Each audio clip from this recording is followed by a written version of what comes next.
ਭੂਰਿਆਂ ਵਾਲੇ ਰਾਜੇ ਕੀਤੇ ਭਾਗ 40। ਨਾਦਰ ਸ਼ਾਹ ਦੀ ਵਾਪਸੀ ਸਮੇਂ ਖਾਲਸੇ ਨੇ ਰਾਹ ਰੋਕਿਆ ਅਤੇ ਹਜ਼ਾਰਾਂ ਹਿੰਦੂ ਨੌਜਵਾਨ ਲੜਕੀਆਂ ਕੈਦ ਵਿੱਚੋਂ ਛੁਡਵਾ ਕੇ ਘਰੋਂ ਘਰੀ ਪਹੁੰਚਾਈਆਂ। ਵਾਹਿਗੁਰੂ ਜੀ ਕਾ ਖਾਲਸਾ, ਵਾਹਿਗੁਰੂ ਜੀ ਕੀ ਫਤਿਹ। ਦਿੱਲੀ ਦੀ ਲੁੱਟ ਤੋਂ ਬਾਅਦ ਈਰਾਨੀ ਫੌਜ ਵਿੱਚ ਵਤਨ ਵਾਪਸੀ ਦੀ ਤਾਂਘ ਉਦਰੇਵੇਂ ਅਤੇ ਆ ਪਹੁੰਚੇ ਗਰਮੀ ਦੇ ਮੌਸਮ ਨੇ ਨਾਦਰ ਸ਼ਾਹ ਨੂੰ ਵਾਪਸ ਮੁੜਨ ਲਈ ਮਜਬੂਰ ਕੀਤਾ। ਲੁੱਟਿਆ ਧਨ ਦੌਲਤ ਸਾਜੋ ਸਮਾਨ ਲੱਦਣ ਨੂੰ ਜਦੋਂ ਦਿੱਲੀ ਵਿੱਚ ਊਠ ਗਧੇ ਖੱਚਰਾਂ ਘੋੜੇ ਹਾਥੀ ਗੱਡੇ ਨਾ ਪੂਰੇ ਹੋਏ ਤਾਂ ਦਿੱਲੀ ਦੇ ਚੁਫੇਰੇ ਦੇ ਸ਼ਹਿਰਾਂ ਕਸਬਿਆਂ ਤੇ ਪਿੰਡਾਂ ਤੋਂ ਜਬਰੀ ਫੜ ਮੰਗਵਾਏ। ਈਰਾਨੀ ਘੋੜਸਵਾਰ ਆਪ ਪੈਦਲ ਸਨ ਤੇ ਜੋ ਉਹਨਾਂ ਲੁੱਟਿਆ ਫੁੱਟਿਆ ਸੀ ਬੰਨ ਕੇ ਘੋੜਿਆਂ ਉੱਤੇ ਲੱਦਿਆ ਹੋਇਆ ਸੀ। ਨਾਦਰ ਸ਼ਾਹ ਨੇ ਸ਼ਾਹੀ ਖਜ਼ਾਨੇ ਜਿਸ ਵਿੱਚ ਕੋਹਿਨੂਰ ਹੀਰਾ ਤੇ ਮਣਾ ਮੁਹੀ ਹੋਰ ਹੀਰੇ ਜਵਾਹਰਾਤ ਵੀ ਸਨ ਤੋਂ ਇਲਾਵਾ ਤਖਤੇ ਤਾਊਸ ਸ਼ਾਹੀ ਸਾਜੋ ਸਾਮਾਨ ਬਰਤਨ ਸੁਨਹਿਰੀ ਹੁੱਕੇ ਚਾਂਦੀ ਦੀਆਂ ਕੁਰਸੀਆਂ ਸ਼ਾਹੀ ਦਰਬਾਰ ਤੇ ਹਰਮਾਂ ਵਿੱਚ ਲਟਕਣ ਵਾਲੀਆਂ ਰੇਸ਼ਮੀ ਜਾਲੀਆਂ ਤੇ ਪਰਦੇ ਫਰਸ਼ ਦੇ ਕਾਲੀਨ ਗਲੀਚੇ ਦਰਬਾਰ ਵਿੱਚ ਲਟਕਣ ਵਾਲੇ ਝਾੜ ਫਾਨੂਸ ਬੜੇ ਬੜੇ ਕੀਮਤੀ ਪਲੰਗ ਤੇ ਸ਼ਾਹੀ ਪਾਰਚਾਤ ਤੇ ਜੋ ਵੀ ਨਾਦਰ ਸ਼ਾਹ ਨੂੰ ਚੰਗਾ ਲੱਗਾ ਸਭ ਬੰਨ ਲਿਆ। ਸ਼ਾਹੀ ਅਸਤਬਲਾਂ ਦੇ ਕੀਮਤੀ ਹਾਥੀ ਘੋੜੇ ਤੱਕ ਨਾ ਛੱਡੇ। ਨਾਦਰ ਸ਼ਾਹ ਵੱਲੋਂ ਕੀਤੀ ਲੁੱਟ ਦੇ ਵੇਰਵੇ ਤੇ ਅੰਕੜੇ ਇਸ ਪ੍ਰਕਾਰ ਹਨ। ਤਖਤੇ ਤਾਊਸ ਹੀਰੇ ਜਵਾਹਰਾਤ ਸੋਨਾ ਚਾਂਦੀ ਜ਼ੇਵਰਾਤ ਜੋ ਮਣਾ ਮੁਹੀ ਸੀ ਤੋਂ ਬਿਨਾਂ 70 ਕਰੋੜ ਨਗਦ ਕੀਮਤੀ ਫਰਨੀਚਰ ਕਾਲੀਨ ਗਲੀਚੇ ਕੀਮਤੀ ਪਰਦੇ ਰੇਸ਼ਮੀ ਸ਼ਾਹੀ ਕੱਪੜੇ ਜਿਨ੍ਹਾਂ ਦਾ ਕੋਈ ਹਿਸਾਬ ਹੀ ਨਹੀਂ ਸੀ। ਬਾਦਸ਼ਾਹ ਦੇ ਮਹਿਲ ਤੇ ਹਰਮ ਦੀ ਦਿਲ ਖੋਲ ਕੇ ਲੁੱਟ ਕੀਤੀ। ਸੋਨੇ ਚਾਂਦੀ ਦੇ ਸਭ ਭਾਂਡੇ ਉਠਾ ਲਏ। ਮੋਤੀ ਮਸਜਿਦ ਵਿੱਚ ਪਏ ਵੁਜੂ ਵਾਲੇ ਸੋਨੇ ਚਾਂਦੀ ਦੇ ਲੋਟੇ ਵੀ ਚੁੱਕ ਲਏ। ਜੋ ਨਜ਼ਰ ਪਿਆ ਛੱਡਿਆ ਨਹੀਂ। ਸ਼ਾਹੀ ਅਸਤਬਲਾਂ ਵਿੱਚੋਂ 1000 ਹਾਥੀਆਂ ਸਮੇਤ ਹੁਮਾਰੀਆਂ 7000 ਵਧੀਆ ਨਸਲ ਦੇ ਘੋੜੇ 1 ਲੱਖ ਊਠ ਖੋਲ ਲਏ। ਨਾਦਰ ਸ਼ਾਹ ਦਿਆਂ ਅਫਸਰਾਂ 10 ਕਰੋੜ ਦੀ ਮਾਲੀਅਤ ਦੇ ਸਮਾਨ ਤੇ ਹੱਥ ਸਾਫ਼ ਕੀਤਾ। ਉਸਨੇ ਆਪਣੀ ਫੌਜ ਦੀ ਤਨਖਾਹ ਦਾ ਕਈ ਸਾਲਾਂ ਦਾ ਬਕਾਇਆ 20 ਕਰੋੜ ਦੇ ਕੇ ਚੁਕਤਾ ਕੀਤਾ। ਲੁੱਟ ਦਾ ਮਾਲ ਸਿੱਕੇ ਦੀ ਅੱਜ ਦੀ ਕੀਮਤ ਦੇ ਹਿਸਾਬ ਨਾਲ ਕਈਆਂ ਖਰਬਾਂ ਦਾ ਬਣਦਾ ਹੈ। ਇਸ ਮਾਲ ਮਤਾਹ ਤੋਂ ਬਿਨਾਂ ਉਸਨੇ ਹਜ਼ਾਰਾਂ ਦੀ ਗਿਣਤੀ ਵਿੱਚ ਮੁਸਲਮਾਨ ਤੇ ਹਿੰਦੂ ਖੂਬਸੂਰਤ ਲੜਕੀਆਂ ਤੇ ਮੁੰਡੇ ਟਕਾਂ ਬਣਾ ਲਏ। 100 ਹਿਜੜੇ 130 ਉੱਚ ਕੋਟੀ ਦੇ ਲਖਾਰੀ 200 ਲੋਹਾਰ ਤੇ ਠਠਿਆਰ 300 ਆਲਾ ਦਰਜੇ ਦੇ ਰਾਜ ਮਿਸਤਰੀ 100 ਪੱਥਰ ਘਾੜੇ ਅਤੇ 200 ਲੱਕੜੀ ਦਾ ਕੰਮ ਕਰਨ ਵਾਲੇ ਵੀ ਕੈਦ ਕਰਕੇ ਈਰਾਨ ਨੂੰ ਤੋਰ ਲਏ। ਅਨੇਕਾਂ ਰਸੋਈਏ ਵੀ ਫੜ ਲਏ। ਤੁਰਨ ਵੇਲੇ ਕੈਦੀ ਕੁੜੀਆਂ ਮੁੰਡਿਆਂ ਰੋ ਰੋ ਚੀਕਾਂ ਮਾਰ ਮਾਰ ਕੋਹਰਾਮ ਮਚਾ ਦਿੱਤਾ। ਜਦ ਵੇਰਨ ਜਾਂ ਤੁਰਿਆ ਨਾ ਜਾਣ ਦਾ ਬਹਾਨਾ ਕੀਤਾ ਤਾਂ ਬੇਕਿਰਕ ਈਰਾਨੀਆਂ ਦਿਆਂ ਛਾਂਟਿਆਂ ਨੇ ਚਮੜੀ ਉਧੇੜ ਕੇ ਰੱਖ ਦਿੱਤੀ। ਕਤਲ ਕਰ ਦੇਣ ਦੀਆਂ ਧਮਕੀਆਂ ਦਿੱਤੀਆਂ। ਸਭ ਉੱਭੇ ਸਾਹ ਤੇ ਹੌਕੇ ਲੈਂਦੇ ਹੋਏ ਅੱਗੇ ਤੁਰੇ। ਜਿੰਨੇ ਦਿਨ ਨਾਦਰ ਸ਼ਾਹ ਦਿੱਲੀ ਰਿਹਾ ਲੋਕ ਦੋਜ਼ਖ ਦਾ ਅਜ਼ਾਬ ਭੁਗਤਦੇ ਰਹੇ। ਲੁੱਟਿਆ ਹੋਇਆ ਧਨ ਪਦਾਰਥ ਮਾਲ ਅਸਬਾਬ ਤੇ ਹਿੰਦੁਸਤਾਨ ਦਾ ਕੈਦ ਕੀਤਾ ਮਾਸੂਮ ਹੁਸਨ ਬੜੇ ਵੱਡੇ ਲਾਮ ਲਸ਼ਕਰ ਦੀ ਸ਼ਕਲ ਵਿੱਚ ਲੈ ਨਾਦਰ ਸ਼ਾਹ 52ਵੇਂ ਦਿਨ ਦਿੱਲੀੋਂ ਤੁਰਿਆ। ਖਾਲਸੇ ਨੇ ਦਰਸ਼ਨ ਆਣ ਦਿੱਤੇ। ਇੰਜ ਲੱਦਿਆ ਪੱਥਿਆ ਨਾਦਰ ਸ਼ਾਹ ਦਾ ਲਸ਼ਕਰ ਕਰਨਾਲ ਟੱਪਿਆ ਹੀ ਸੀ ਕਿ ਖਾਲਸੇ ਵੀ ਆਣ ਦਰਸ਼ਨ ਦਿੱਤੇ। ਜਦ ਨਾਦਰ ਸ਼ਾਹ ਮੌਤ ਤੇ ਤਬਾਹੀ ਦਾ ਛੱਟਾ ਦਿੰਦਾ ਹੋਇਆ ਸਿੰਧ ਟੱਪ ਕੇ ਲਾਹੌਰ ਵੱਲ ਵਧ ਰਿਹਾ ਸੀ ਤਾਂ ਮੁਗਲ ਫੌਜਾਂ ਤੇ ਸਿਵਲ ਪ੍ਰਬੰਧਕਾਂ ਦੇ ਭਾਅ ਦੀ ਬਣੀ ਹੋਈ ਸੀ। ਐਸੀ ਅਫਰਾ ਤਫਰੀ ਮਚੀ ਹੋਈ ਸੀ ਕਿ ਲੋਕ ਘਰ ਛੱਡ ਜਾਨਾਂ ਬਚਾਉਣ ਤੇ ਦਿਨ ਕੱਟੀ ਕਰਨ ਲਈ ਪਹਾੜਾਂ ਵੱਲ ਭੱਜ ਰਹੇ ਸਨ। ਸਿੰਘਾਂ ਇਸ ਮੌਕੇ ਤੋਂ ਫਾਇਦਾ ਉਠਾਇਆ। ਆਉਂਦੇ ਨਾਦਰ ਸ਼ਾਹ ਨੂੰ ਕੁਝ ਨਹੀਂ ਕਿਹਾ। ਇਹ ਨੀਤੀ ਸੀ ਕਿ ਇਸ ਨਾਲ ਮੁਗਲ ਫੌਜਾਂ ਭਿੜ ਕੇ ਮਰਨ ਤੇ ਕਮਜ਼ੋਰ ਹੋਣ। ਲੁੱਟ ਪੁੱਟ ਕੇ ਮੁਰਦੇ ਨਾਲ ਦਸਤ ਪੰਜਾ ਅਸੀਂ ਲਵਾਂਗੇ ਤੇ ਇਸ ਦਾ ਭਾਰ ਹੌਲਾ ਕਰਾਂਗੇ। ਹੁਣ ਤੱਕ ਸਿੰਘਾਂ ਪਾਸ ਕੋਈ ਐਸਾ ਸੁਰੱਖਿਅਤ ਥਾਂ ਨਹੀਂ ਸੀ ਜਿੱਥੇ ਮੁਗਲ ਸਰਕਾਰ ਦੇ ਇਲਾਕੇ ਚੋਂ ਪੰਜਾ ਮਾਰ ਕੇ ਇਕੱਠਾ ਕੀਤਾ ਧਨ ਪਦਾਰਥ ਤੇ ਹੋਰ ਮਾਲ ਅਸਬਾਬ ਸੰਭਾਲਿਆ ਜਾਵੇ।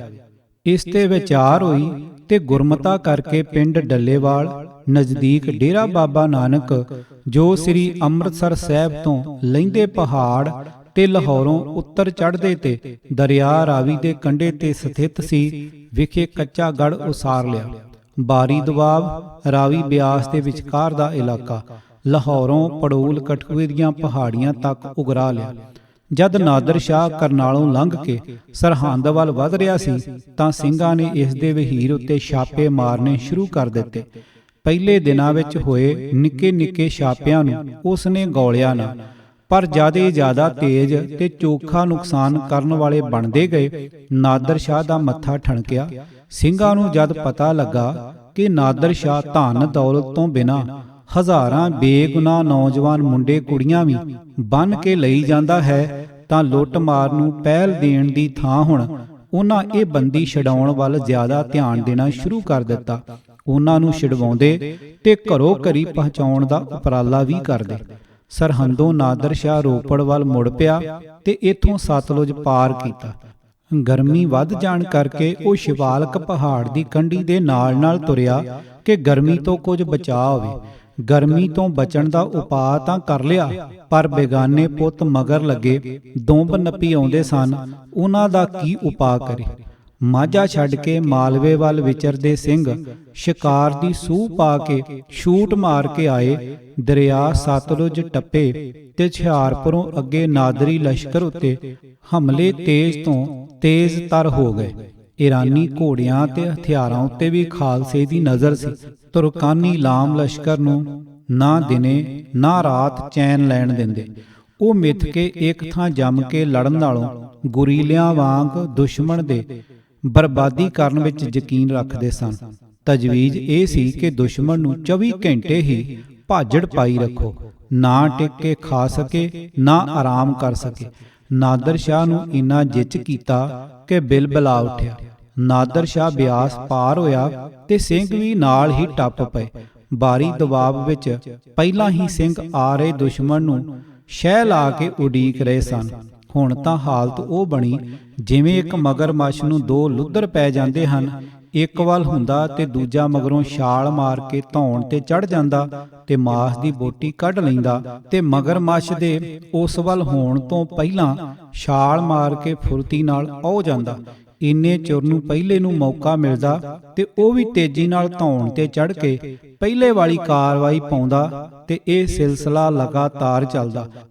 ਮਗਰਮੱਛ ਬਚ ਨਿਕਲਣ ਲਈ ਬਥੇਰੀ ਵਾਹ ਲਾਉਂਦਾ, ਪਰ ਮਗਰ ਲੱਗੇ ਨਿੱਕੇ ਨਿੱਕੇ ਦੋ ਲੜਾਕੂ ਖਹਿੜਾ ਨਹੀਂ ਛੱਡਦੇ ਤੇ ਅੰਤ ਨੂੰ ਮਗਰਮੱਛ ਜੋ ਬਾਕੀ ਦੇ ਦਰਿਆਈ ਜੀਵਾਂ ਜੰਤੂਆਂ ਤੇ ਹਾਵੀ ਹੈ, ਇਹਨਾਂ ਦੀ ਫੁਰਤੀ ਨਾਲ ਹਮਲਿਆਂ ਦਾ ਸ਼ਿਕਾਰ ਹੋ ਜਾਂਦਾ ਤੇ ਨਿੱਕੀਆਂ ਮੱਛੀਆਂ ਤੇ ਪੂੰਗਾਂ ਦਾ ਖਾਜ ਬਣ ਜਾਂਦਾ।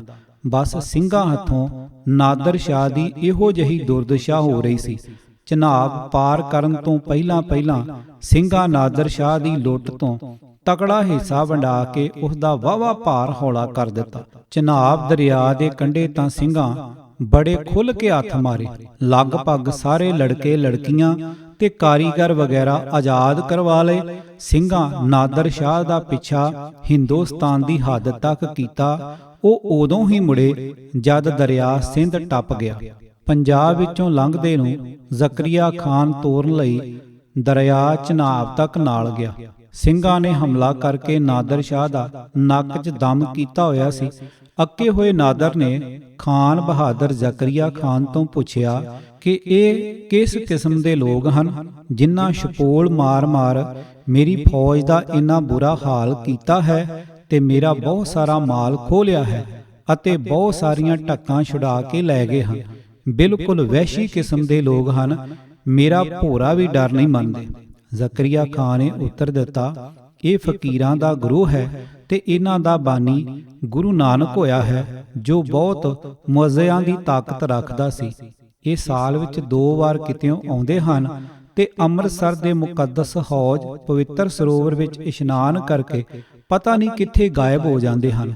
ਨਾਦਰ ਸ਼ਾਹ ਨੇ ਫਿਰ ਪੁੱਛਿਆ ਕਿ ਇਹਨਾਂ ਦੇ ਘਰ ਘਾਟ ਕਿੱਥੇ ਹਨ, ਦੱਸੋ ਮੈਂ ਜਾ ਕੇ ਢਾਹ ਕੇ ਜ਼ਮੀਨ ਨਾਲ ਮਿਲਾ ਦਿਆਂ।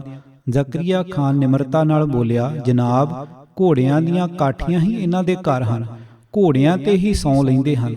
ਨਮਕੀਨ ਜਾਂ ਮਿੱਠੀਆਂ ਚੀਜ਼ਾਂ ਦੇ ਖਾਹਿਸ਼ਮੰਦ ਨਹੀਂ, ਜੰਗਲਾਂ ਵਿੱਚ ਉੱਗਿਆ ਕੰਦ ਮੂਲ ਖਾ ਕੇ ਨਿਰਵਾਹ ਕਰ ਲੈਂਦੇ ਹਨ।